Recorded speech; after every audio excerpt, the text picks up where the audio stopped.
Hi, everyone. It's that time of the month where members of our team gather together to talk about some of our favorite client activities from the recent weeks and a few of the things we've learned along the way. This month, we're going to dive in and chat about our favorite ways to manage time, projects, and competing priorities, as well as what we're seeing our clients learn most as Boost Midwest joins in on their business journeys. So let's start by introducing ourselves. Hi everyone, I'm Justin Murdoch, Project Analyst at Boost Midwest. Hello everybody, I'm Rachel Villafane. I'm a Project Coordinator at Boost Midwest. And I'm Marie Stacks, President at Boost Midwest. So let's start by digging into some of our favorite tips and tricks. We have to manage our time and our calendars. As I like to say, time is the one thing that we don't make any more of. So Justin and Rachel, what tips do you guys have? One of my favorite routines that I have is the last thing I do before signing off for the day is I go through on my calendar. So we use Google Calendar, which has a lovely task function. And I think through looking at my next day, my meetings, what's on the agenda, what are the tasks that also need to get done so that I am set to go for the next morning. I don't have to think about it. I can just go. I already have my list of whatever tasks I need. I know what my meetings are, and I can just rock and roll. So that's my favorite trick. Yeah, and kind of going off of that, Rachel, once you have the tasks that you know need to occur, sometimes I like to block off time on my calendar with reasonable amounts of time, which I can say, okay, I'm going to complete this task in this amount of time. And the nice thing too, you can mark yourself as busy or not busy during that time. So if it's something I need, Marie to be able to reach me, then I can just say, I'm not busy, I'm doing this though. And then once you have those times blocked off, it's much easier to use automated scheduling tools. Everyone gets tired of the whole, hey, I'm available from 12:30 to 3:30 Central Time, and I'm available from 8 to 10 Pacific Time, and when can we overlap? Well, a lot of that can be done away with by using these automated tools. I use Calendly. I really like it. It makes it a lot easier to schedule with very busy people because I can say, here's my link, schedule anytime that works for you. And if you have your time blocked off for your actual tasks that you need to get done on your calendar, then it really doesn't matter when they schedule because it's going to work for you. I love that. In fact, I also use it, and I had to start doing that. So you guys see office hours on my calendar all the time. And I think in my lunch, blocking lunch is one of those oddities of you have to have that mental break. So definitely that. My favorite has always been what I call my daily top 6. So I hoard checklist. I love checklist. And I definitely have always done the top 6. A lot of people are like, oh, just do top 3, which is totally doable. And sometimes I'll even include things like change over the laundry, so I can check it off and get credit for something.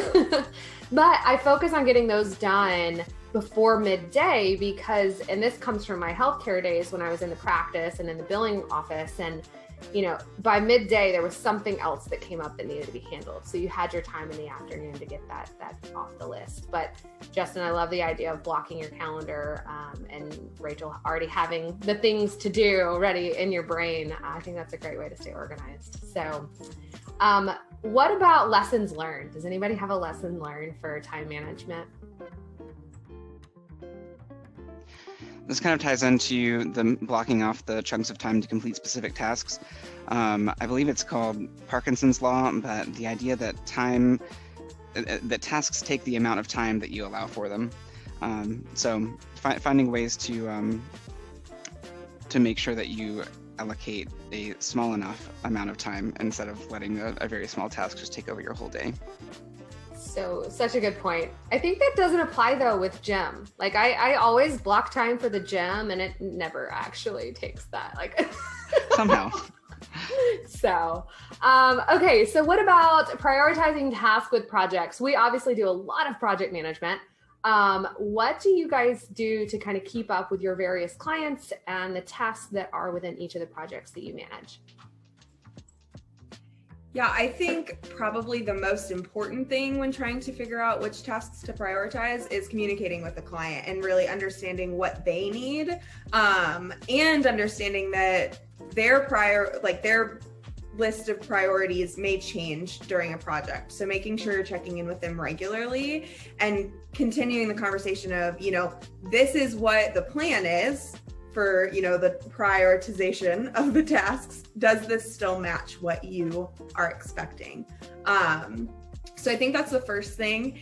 And then also just being mindful of which tasks depend on other tasks. So which ones have to get done first. Obviously, you need to prioritize that before working on something that can't actually fully get done until whatever else needs to get done first. So the last thing on that is also knowing which tasks have set deadlines and which ones are more flexible. So thinking about those three things really helps me figure out, okay, which ones really need to get done first. Yeah, agreed. And kind of going off of that, I find it's really important and helpful to critically break projects and tasks down into their absolute smallest components. It helps me to do that to like a silly degree, but that I find that really helps me unlock maybe hidden dependencies, maybe things that I didn't realize were dependent on others' actions or tasks. And that also helps me allocate time more reasonably, because once you break it all the way down, you might realize, there's no way I can possibly do this any faster than X amount of time. And well, now you know. So true. And I think too, when you break things down and when you figure out which priorities are where and which deadlines are most important, you're able to prioritize, but you also don't miss the little task. Early in my project management days, I would be like, we're going to get this project done. We're going to hit this, this, and this. And then I'd get into the task and I'd be like, oh my gosh, I forgot about this step. And that's a whole week and we can't do anything until that. So I think it's you kind of build those skills, and you guys you're so detail oriented, the both of you, that those are things that come naturally to you guys, and it's definitely an asset to our team. So, okay, leading meetings is a huge piece of our work day to day. I think everybody is in meetings every day. I don't think there's anyone I know that isn't, but I'm a big believer that there are times that the meeting could have been shorter. Parkinson's law, we book 45-minute meetings, not hour meetings, because we'll squeeze it in if we have to, that kind of thing. So what are some of the ways that you all have found to help you organize and host meetings successfully? And also, how do you make it productive? How do you actually get it done and do it well? Yeah, so this may hopefully seem obvious, but agendas are so important. Knowing before you get to the meeting, whether it's virtual or in person, what is the objective of the meeting, and starting with that, but also knowing what's the flow of the conversation, what are the the different points that need to be hit in any meeting. So having that agenda is so necessary to making sure that your meeting is productive. And then also, by opening your meeting with the stated very clear objective of the meeting, if that conversation gets off topic, you can always just kind of redirect. Hey guys, remember, that's a really important conversation, but let's remember our objective for right now, and maybe parking lot that, and set, if it's something super important, set a whole other meeting where that's the whole objective. Yeah, absolutely. Like you said, Rachel, it's super important to know why this meeting is happening. And I like to always bring things back to our basic question words: who, what, when, where, why, how. So we have the why, the when, it's a meeting, so you know when the meeting is happening probably. But you also need to know who needs to be at the meeting. Sometimes there are key stakeholders who really need to be involved in either action items or decisions that are going to be made. And if they don't have a seat at the table, you can't get their valuable feedback or their buy-in into the project or whatever that may be. So it's really important to make sure that the right people are at the right meetings. And then also, what is going to happen next? What are the action items? Definitely, whenever I'm creating agendas, I like to include space for action items to be added as necessary so that people who are in the meeting can agree and say, oh yes, this is my action item, I'm going to take responsibility for it, and kind of keep track of those as we go along. But yeah, it's difficult. It is. And I think the action items are huge. I also think, as you're recapping at the end of a meeting, you've got your objective at the start of the meeting, you've got your meat of the agenda, and you've got those action items at the close, and literally assigning them and assigning a due date. There's little things that we've learned along the way is that it seems, like you said, Rachel, it seems almost obvious when you say it out loud, but it's incredible how many times you just hop into a meeting and, all right, what are we here for today? Like, what? Who's in charge? So I think for, stand-up meetings are one of the things, or sprints, sprint calls and things like that. Those are things that have, I think, started to come more into mainstream out of the project management world. And so one of the big pieces is assigning the leader. Who's going to be the host and the leader of a meeting? And then, put it on the agenda. Here's the host. And then figuring out, and stand-up meetings are one of my favorites because I think they're extremely powerful when used right.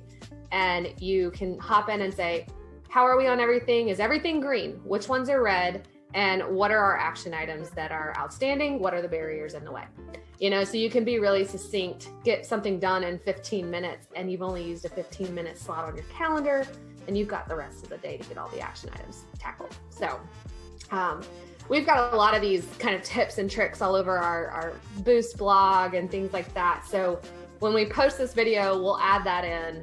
But I think we've covered quite a bit. So, watch this again if you want to run through or grab our blogs.